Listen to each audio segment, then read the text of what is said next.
자, 그럼 동키분들의 뾰로롱 마법봉이라고 불리시는 분이죠. 봉선미 전문가 오셨습니다. 안녕하세요. 안녕하세요. 여러분의 돈을 키워드리는 마법사 봉선미입니다. 네. 네. 연말 다가오니까 기분이 뭐랄까. 올해 또 이렇게 새로운 분들도 만나고 우리 방송도 시작하고 그래서 뭔가 기분이 좋긴 한데 네. 아쉬움도 반. 그렇죠. 또 대견함 반. 뭐 저만 그런가? 뭔가 기분이 싱숭생숭해요. 싱숭생숭하시죠. 이렇게 한 살을 억지로라도 더 먹어야 되나? 소문 안 나게 먹어야 되나? 저는 고민 중인데요. 거기다가 연말에는 건강검진 받는 일도 또 숙제처럼 남아있다 보니까 더 마음이 조급해지는 것 같더라고요. 올해 국가건강검진 홀수해 태어나신 분들 검진 차례죠. 저요. 네. 홀수. 전 작년에 안 받아서 원래 올해 받았어야 되는데 네. 올해도 안 받았어요. 내년에 꼭 받아야지. 꼭 받으셔야 돼요. 네. 근데 건강검진 받아야 되면 평소에 몸 괜찮다가도 괜히 걱정도 되고 그렇죠. 또 시간을 내서 하루를 또 비우고 장시간 방문을 해야 되잖아요. 그러다 보니까 자꾸만 이렇게 저처럼 미루게 되는 분들 많으십니다. 그래도 여러분 꼭 받으셔야 됩니다. 그럼요. 네. 반드시 건강검진은 챙겨서 받으셔야 되겠고요. 저희가 방송에서 여러 번 언급을 했지만 건강검진 전에 보험 내용은 반드시 살펴보시고 검진을 받으시는 게 좋겠습니다. 맞습니다. 건강검진을 통해서 웬만한 증상은 다 발견이 돼요. 그래서 건강검진 진짜 중요한데 2021년 건강보험공단 건강검진 통계연보의 건강검진 수검자 통계에 따르면 건강검진 결과 많은 분들이 건강에 이상 신호가 있었다고 하더라고요. 맞습니다. 이상 신호는 총 수검자 중에 88.9%에 이르는데요.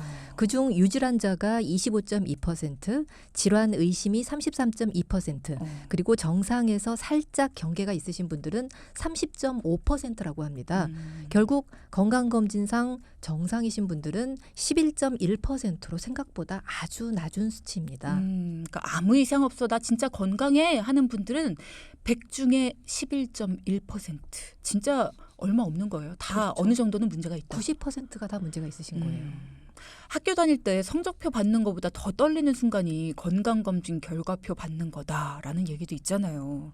요즘은 다들 크고 작은 질환들이 하나씩은 다 있더라고요.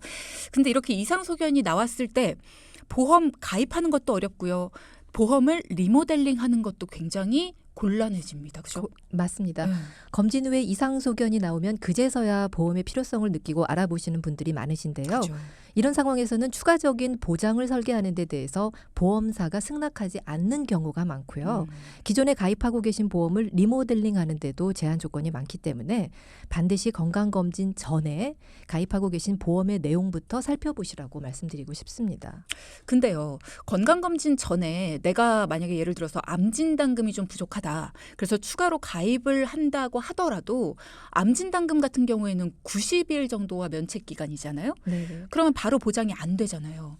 가입하고 나서 1년이 될 때까지는 진단금의 50%만 지급이 되니까 뭐 이런 것들이 있다 보니까 사실 해도 소용이 없는 거 아닌가라는 생각이 들어요. 네, 물론 암 진단금의 경우는 90일 면책 기간을 대부분은 두고 있는데요. 최근에 판매하는 암보험 중에는 바로 보장 플랜이라고 해서 90일 면책 기간과 또 감액 기간이 없는 상품들이 있습니다. 바로 보장이 된다고요? 바로 보장이 됩니다. 암 진단금뿐만 아니라 뇌혈관 질환이나 허혈성 심장 질환과 같은 2대 질환도 면책 기간과 감액이 없는 상품들이 있으니까요. 한번 상담 받아보시는 것도 좋을 것 같습니다. 이런 것들이 또 있군요. 수술이나 입원 특약들은 가입 후에 바로 지급이 되는 걸로 알고 있었는데 질병, 그러니까 암이나 뇌혈관 질환, 허혈성 심장 질환 이런 것들은 면책 기간, 감액 기간 반드시 있는 걸로 알고 있었거든요. 근데 없이도 바로 보장된다. 모르셨던 분들은 요거 괜찮네 하시는 분들 많으실 것 같아요. 근데 왠지 아무나 다 받아줄 것 같지는 않거든요. 조건이 있습니까? 네, 조건이 있기는 한데요. 네. 까다로운 조건은 아닌 게요. 첫째, 기존에 2년 이상 유지되고 있는 암보험을 한 건이라도 가입하고 계셨으면 되겠고요. 둘째로 그 암보험에 지급 이력이 없다면 앞서 설명해드렸던 바로 플랜에 가입하실 수가 있겠습니다. 연령 제한은 없어요? 연령 제한은 뭐 요즘은 80세, 90세까지도 암보험에 가입이 가능한 형태이기 때문에 바로 플랜도 마찬가지로 연령대 제한 없이 가입이 가능할 거라고 봅니다. 복잡하진 않네요. 네, 복잡하지 않아요. 예를 들어서 갱신형 암보험을 가입하고 계신 분들이 비갱신형으로 보험을 바꾸고 싶어도 면책기간, 감액기간 이런 것 때문에 혹시 몰라서 선뜻 못 바꾸고 계시는 분들 많거든요. 그런 분들한테는 오늘 이 봉선미 전문가가 알려주신 것들이 진짜 꿀팁이 될 것 같습니다. 갱신형을 비갱신으로 바꾸면서도 보장을 그대로 유지할 수가 있잖아요. 맞습니다. 그리고 중입자 치료 같은 방사선 치료를 통해서 암이 완치되는 사례도 보고가 되고 있지 않습니까? 항암 방사선 치료도 마찬가지로 감액이나 면책 기간 없이 보장이 되기 때문에 항암 방사선 치료비에 대한 업그레이드 하실 때도 좋은 꿀팁이라고 생각이 듭니다. 네. 유혜영 님이 지금 내용 들으시면서 면책 기간이 없다면 보험료가 높지 않을까요? 라는 질문 주셨어요. 요즘은요. 사실은 암 진단이 물론 많으시죠. 10명 중에 4명이 암 진단을 받는다고 할 정도로 네. 진단이 사실은 많은 숫자이긴 많이들 한데요. 아파요. 반대로 생각하면 암 진단 받으신 분들의 76%가 완치가 될 정도로 사실은 암이라고 하면 이제는 완치되지 않는 병이다 이렇게 생각하고 있지를 않아요. 보험에서도 그렇다 보니까 면책 기간이라든지 또는 감액 기간이라든지 이런 것들을 줄이고 있는 추세고요. 조금 전에 말씀드렸던 바로 플랜이 아니더라도 예전에는 1년이 돼야지만 100%를 지급하는 데 반해서 요즘은 6개월, 3개월 이런 식으로 기간이 짧아지고 점점 짧아지고 있는 추세입니다. 그래서 한 번 정도는 그래도 좀 살펴보시면 말씀하신 것처럼 갱신형을 비갱신형으로 바꿀 때 예전 같은 경우는 그러면 나 1년 동안 진단금이 반으로 줄어드는데 이거를 내가 어떻게 감수해야 되지? 그런 걱정들 때문에 사실은 쉽게 진행을 못 하셨다라고 한다면 이렇게 바로 보장 플랜을 이용하신다라고 하면 전혀 불편 없이 가능하신 내용이 있는 거죠. 그러면 일반 암보험하고 바로 보장 플랜의 암보험하고 네. 보험료 차이가 크게 나진 않는 거예요? 많이 나지 않고요. 그리고 요즘에는 예전처럼 그냥 뭉뚱그려서 암진단금 이렇게도 물론 판매를 하지만 가족력이 있다든지 할 때는 위암에 대해서 또는 폐암에 대해서 내가 넣고 싶은 암진단금을 따로 또 특약으로 추가해서 보험료는 저렴하게 줄이면서 넣을 수 있는 방법들이 있으니까요. 가족력이 있으시다거나 내가 이쪽 부분에 대해서 좀 걱정이 되신다. 그러면 그 부위로 해서 좀 더 많은 금액을 좀 저렴한 보험료로 준비를 하실 수가 있습니다. 그렇군요. 자, 궁금증 해결이 됐을 거라고 생각을 하고요. 오늘 건강검진과 보험 점검에 대한 말씀을 나누고 있습니다. 사실 국가검진은 상반기에 받아도 되거든요.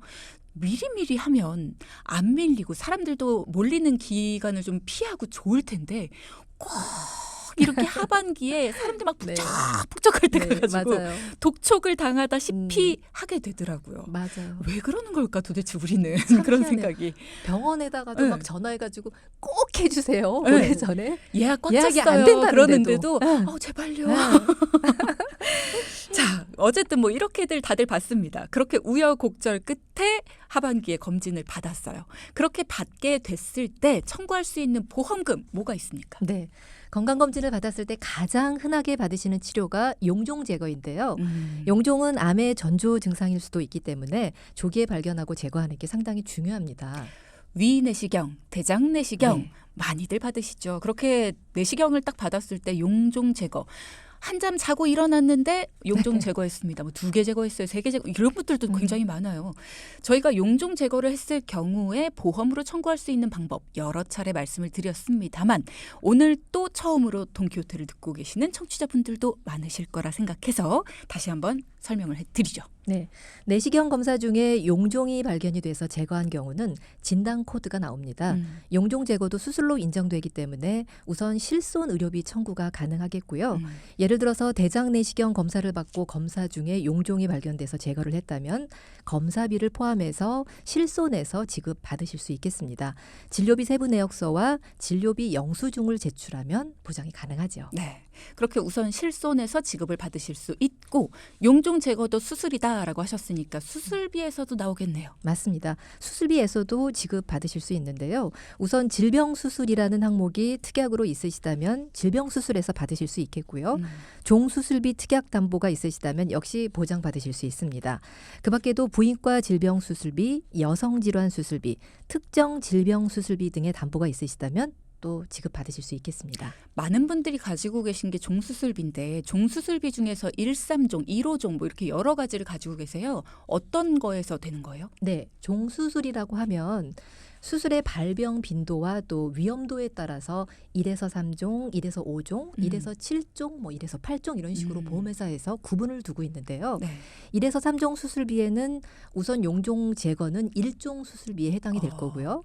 1에서 5종 수술비 담보를 가지고 계신다라고 한다면 대부분은 2종 수술비로 보장을 받으실 수 있는데요. 어쨌든 받네요. 어쨌든 맞습니다. 종 수술비를 가지고 계신다라고 하면 받으실 수 있겠고요. 어. 수술비 담보의 종류와 수준에 따라서 보상 금액이 달라질 수가 있기 때문에 가입하신 보험의 담보를 확인하셔야겠고요. 또 청구하실 때 필요한 서류는 의사의 진단서 또는 수술 확인서이기 때문에 서류를 지참하신 후에 청구를 하셔야겠습니다. 대부분 종합보험 난 가지고 있다 하시는 분들은 수술비 특약은 웬만하면 가지고 계시거든요. 그러니까 한번 보험 증권을 확인해 보시는 게 좋겠습니다.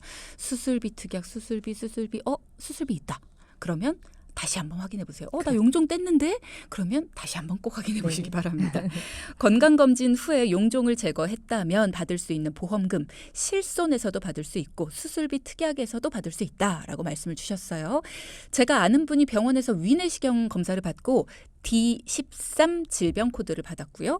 검사 비용이 30만 원인데 이 중에 10만 원은 비급여였다고 합니다. 그러면 이럴 경우엔 어떻게 되는 거죠? 네, 우선은 이제 질병 코드 번호가 나왔기 때문에 실손 의료비에서 지급을 받으실 수가 있겠고요. 그런데 이제 다만 실손 의료비라는 거는 가입하신 기간에 따라서 조금씩 달라지겠지만 자기부담금이라는 게 있지 않겠습니까? 그래서 자기부담금 일부를 뺀 나머지는 전액에 대해서 받으실 수가 있겠고요. 네.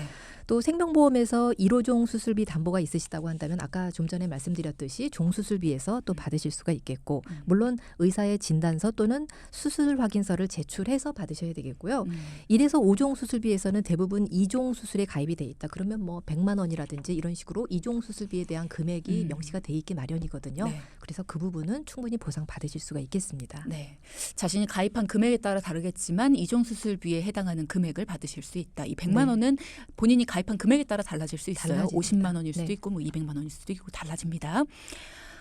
꽤 큰 금액을 받을 수도 있겠다라는 생각이 드시죠. 그러니까 용종 제거한 거, 나는 건강검진 할 때마다 떼 하시는 분들도 있어요. 별거 아니라고 생각하시지 마시고요.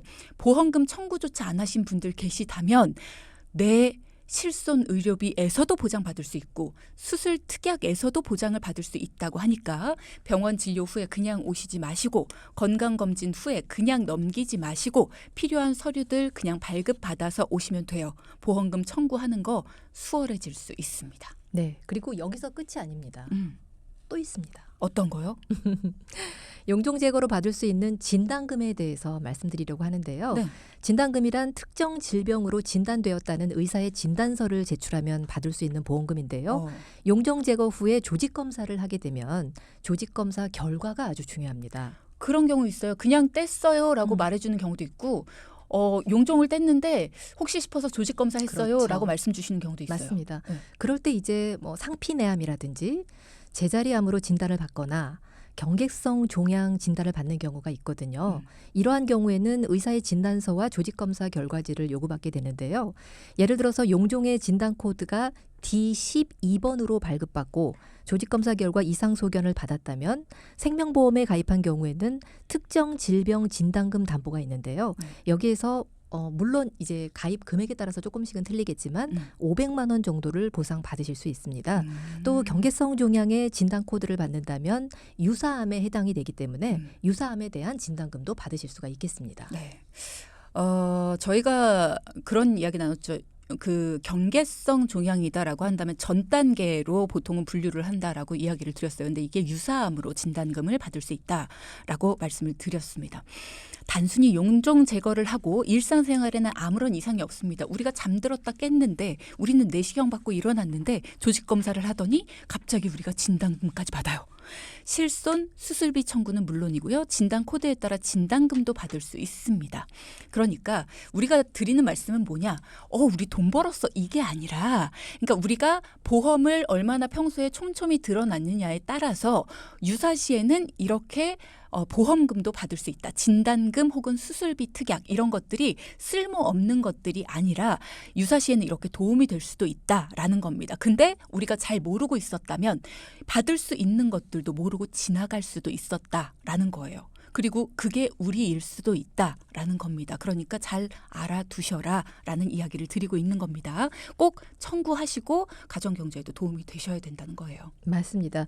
검진 후에 용종이 아닌 암의 전 단계인 선종과 같은 경우도 경계성 종양으로 진단받는 경우도 있기 때문에 네. 물론 모든 선종이 다 경계성 종양이다 이렇게는 말씀을 못 드리지만 선종 중에서는 경계성 종양 진단을 받는 경우도 있어서 진료받으신 후에 보험의 가입 내용을 꼼꼼하게 살펴보셔야겠습니다. 네. 그런 거 있죠. 내가 아무리 좋은 보험에 가입을 하고 있어도 막상 보험금을 청구할 때는 알아서 챙겨주지 않습니다. 내가 내 보험이 어떤 내용인지, 어떨 때 보장을 받을 수 있고 또 어떤 혜택이 있는지, 어떤 때 청구가 가능한지를 스스로 잘 알고 계셔야지만 챙겨받을 수가 있는 거예요. 여러분 뉴스 그런 거 보셨을 겁니다. 안 찾아간 보험금이 몇백억, 몇천억이 된다. 이런 내용들 나오죠. 그런 거 볼 때마다 우리 막 그런 생각합니다. 아우 저 사람들은 왜 저렇게 안 챙겨간대? 왜 안 가져가? 근데 그게 내 얘기일 수도 있다는 거예요. 내 보험에서 이런 것까지 보장되는 줄 몰랐다 하시는 분들 정말 많으시고요. 그런 숨겨진 보험금들도 참 많습니다. 또 반면에 그렇게 조금만 잘 알고 가입을 했어도 받을 수 있었던 보험금을 단어 하나 때문에 숫자 하나 때문에 정작 필요한 상황에서 결국 못 받게 되는 경우들도 참 많거든요. 그러니까 내 보험, 내가 가진 혜택, 그리고 혹시 못 받은 보험금까지 여러분도 한번 점검해 보시기 바랍니다. 말씀드렸듯 스스로 모르고 있으면 아무것도 누릴 수가 없습니다. 자, 그러면 4부 본격적으로 시작을 하면서 갈팡질팡 선택의 순간을 돕는 방법을 알려드리는 오늘의 이야기 만나보겠습니다. 레디 액션. 이번 달도 또 적자네. 나 그냥 보험 해지할까 봐. 왜? 뭐 또 문제 있어? 아니 매달 돈은 따박따박 나가지. 근데 뭐 받는 게 있어야지. 가게도 안 되는데 난 뭐 크게 아픈 것도 없잖아. 차라리 이 돈을 모으는 게 낫지 않을까? 한 번도 받은 게 없다니까 나. 한 번도? 너 지난번에 용종제가 했다면서 그거 받았을 거 아니야? 뭐 대장용종? 에이 그거는 건강검진 때 한 거야. 그러니까 대장 내시경 하면서 뗀 거잖아. 응. 그거 받아야지. 야 건강검진은 못 받는 거잖아. 아니야? 얘 봐라. 그거 받을 수 있어. 진짜? 그럼. 너 설마 지난번에 임플란트 했을 때 그 치조골 이식 수술 그거 한 것도 안 받았어? 어머머. 야 나 임플란트 했을 때도 받을 수 있는 게 있었어? 얘가 지가 몰라서 못 받는 거구만. 그 뉴스에 나오는 사람이 여기 있었네. 너는 왜 네 보험을 네가 몰라? 아니 야 왜 보험사는 가입할 땐 그렇게 꼼꼼하더니만 돈 줄 땐 알아서 안 줘? 너는 그리고 왜 안 알려줘 그런 걸? 얼마나 더 알려주니 내가. 친구도 잘 둬야 돼요. 왜 필요할 땐 얘기 안 해주고 말입니다. 말입니다는 뭐야? 말입니까? 이게 참 그렇죠. 이번 주 사연의 주인공 이야기 좀 더 자세하게 알아볼까요? 무슨 얘기입니까? 네, 40대 미혼으로 고등학생들을 가르치고 계신 선생님을 뵙고 왔는데요. 오늘 방송처럼 건강검진 중에 용종 제거가 있었지만 지급되는지 몰라서 보험금 청구를 안 하시다가 이번 상담을 통해서 실손과 수술비를 청구를 해드렸고요. 2년 전에는 또 임플란트 시술 시에도 치조골 이식 수술을 받으셨다고 하시더라고요. 물론 생명보험사에 가입하고 계신 1~3종 질병수술보장특약에서는 이 치조골 이식 수술비를 받으실 수가 있거든요. 그죠. 그래서 그 부분도 또 같이 청구를 도와드렸습니다. 친구가 미리 얘기를 해줬으면 그 당시에 받으실 수 있었겠지만 이 친구분이 알아서 받았겠지 하는 바람에 어쨌든 숨은 보험금도 찾아주셨습니다. 봉자바스를 만난 덕분에 봉을 진짜 잡으셨네요. 근데 우리 동키분 같은 경우에는 이게 저는 조금 걱정이 되는 게 용종 제거 수술을 하셔서 앞으로 보험을 가입하시는데 조금 까다로워지지 않을까라는 걱정이 좀 되기는 해요. 아무래도 치료력이 생긴 거잖아요. 네, 그런데 다행히 가입이 가능하십니다. 기본적으로 용종 제거 후 한 달 뒤에는 보험 가입이 가능하신데요. 첫 번째는 건강채로 가입하시는 방법과 또 두 번째로 유병자 상품으로 가입하는 방법이 있습니다. 용종이라도 수술을 받으신 건데 건강채로 가입이 된다. 안 믿기는데요. 물론 가능합니다. 우리 동키분들도 잘 알고 계실 텐데요. 회사별로 차이는 있지만 용종을 제거한 부위에 부담보라고 해서 일정 기간 동안 보장을 안 해주는 조건으로 부담보 승인이 나거나 또 부담보 없이 약간의 보험료 할증으로 가입 승인이 나는 경우가 대부분이고요. 예를 들어서 대장의 용종을 제거하신 분에게 3년 부담보 승인이 났다면 3년 안에는 용종이 나오면 또 그거를 보장을 해주지 않지만 3년 후부터는 상관없이 보장을 해주겠다는 그런 내용인 거죠. 저희가 월요일에도 부담보에 대해 다뤘었죠. 다시 복습하는 차원에서 이 부담보 기간에는 해당 부위의 어떠한 질병도 보장은 못 받는다라는 거죠. 예를 들어서 용종뿐만 아니라 대장암이 발병된다든지 하면 그게 좀 아쉬운 것 같습니다. 3년이라는 시간이 짧기도 하지만 어떻게 보면 또 길기도 하거든요. 맞습니다. 네. 그래서 이 유병자 보험으로 가입하는 방법이 있는데요. 네. 왜냐하면 유병자 보험은 부담보라는 게 없거든요. 음. 지난번 방송에서 유병자 보험 중에 저렴한 355 보험에 대해서 안내를 해드렸죠. 네. 이제 뭐 우리 돈키 분들은 유병자 보험은 잘 아실 거예요. 355 보험. 3개월 안에 추가 진단 없고 5년 안에 수술 입원이 없고 5년 안에 암 진단이 없으면 가능하다. 네.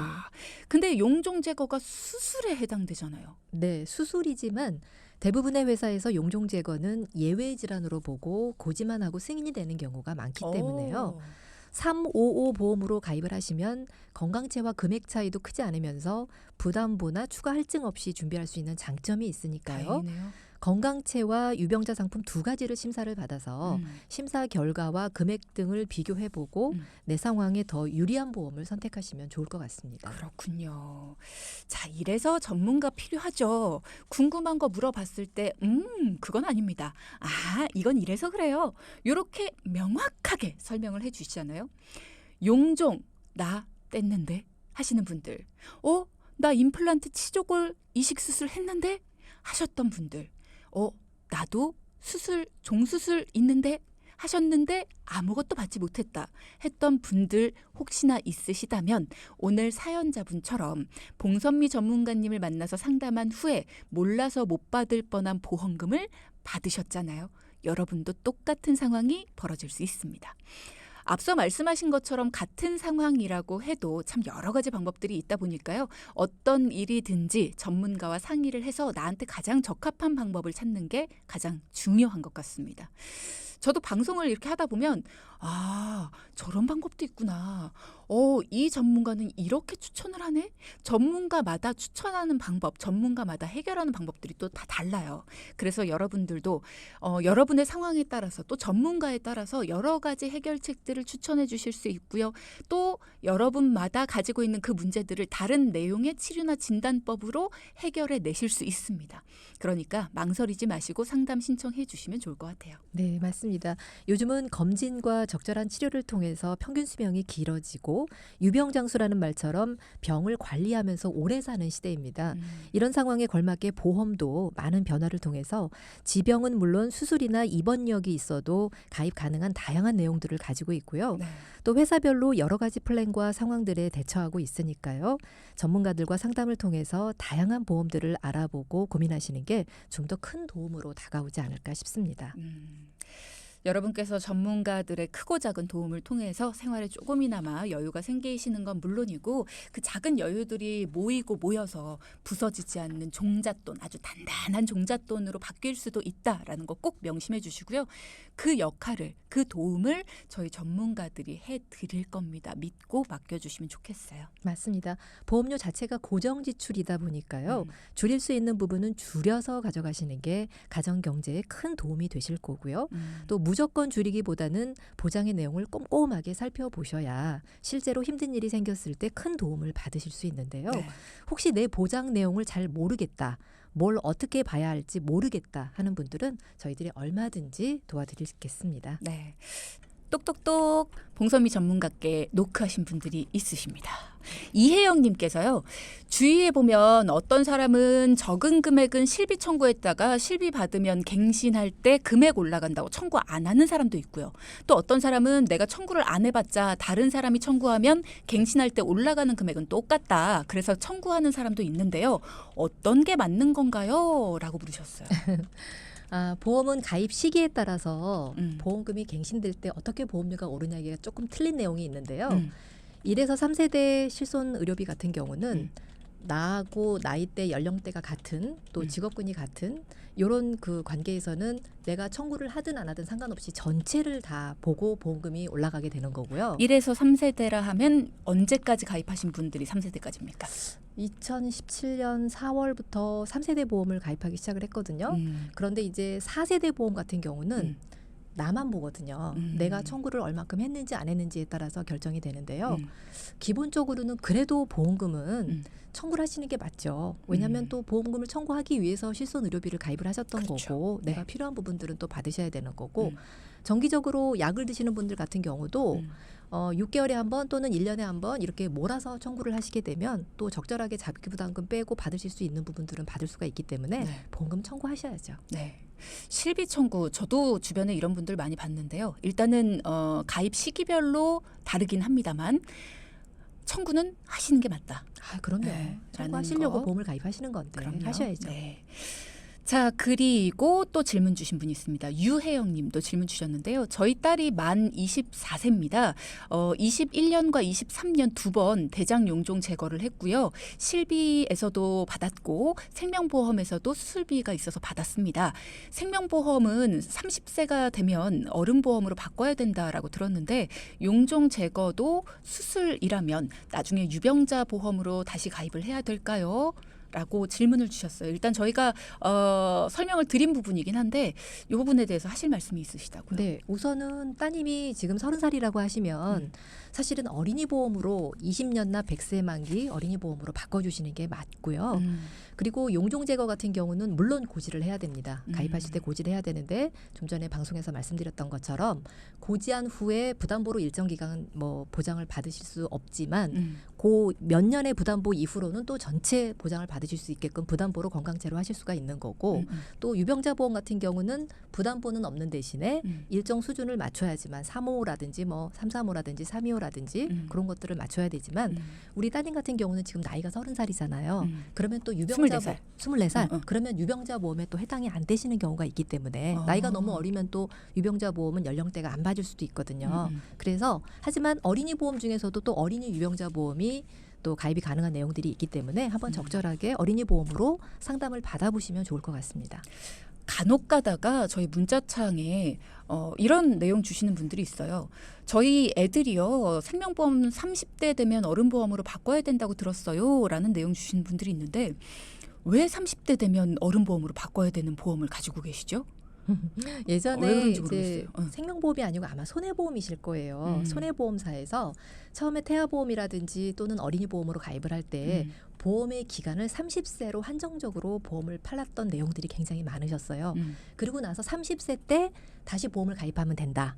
그 전까지의 내가 질병 이력이라든지 있었을 때 그거를 보지 않고 인수를 해주겠다. 이런 조건 하에 30세까지만 만기로 해가지고 가입한 보험들이 있었거든요. 그러면 30년 동안 내고 다시 내야죠. 또 20년이든 30년이든 또 내야 되는 거잖아요. 또 내야죠. 그러니까 결과적으로는 요거는 보험회사 입장인 거죠. 한번 다시 재판매를 또 할 수가 있는 거기 때문에. 와, 그럼 60년이나 50년을 내는 거잖아요. 그렇죠. 총체적으로 따지면. 그렇죠. 그래서 어린이 보험도 20년나 100세 만기로 가입을 하셔야지. 지금도 그런데 저희들 보험 이렇게 리모델링을 하고 상담을 해보면 지금도 30년 만기로 가입하시는 분들이 굉장히 많으시거든요.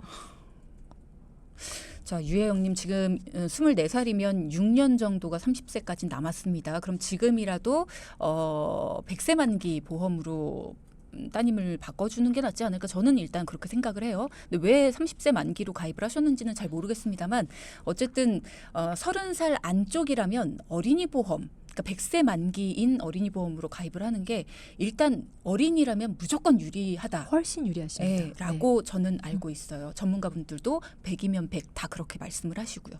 일단 그렇게 가지고 계신 분들은 다 한 번쯤은 고민을 해보시는 게 필요할 것 같다라는 생각은 듭니다. 자, 오늘 여러분의 고민 이렇게 해결해봤습니다. 오늘의 포인트 짚어볼까요? 첫째, 건강검진 받기 전에 보험 내용 점검은 필수입니다. 둘째, 건강검진 후 치료력에 대한 보험금 청구 하실 수 있습니다. 네, 오늘 봉선미 전문가와 함께했습니다. 고맙습니다. 감사합니다. 자, 방송 중에 상담해드리는 내용은요. 청취자 여러분의 올바른 투자 판단을 위해 참고로 드리는 말씀입니다. 금융상품 가입이나 해지 같은 판단은 스스로의 책임으로 결정하셔야 한다는 점 꼭 기억해 주시기 바랍니다.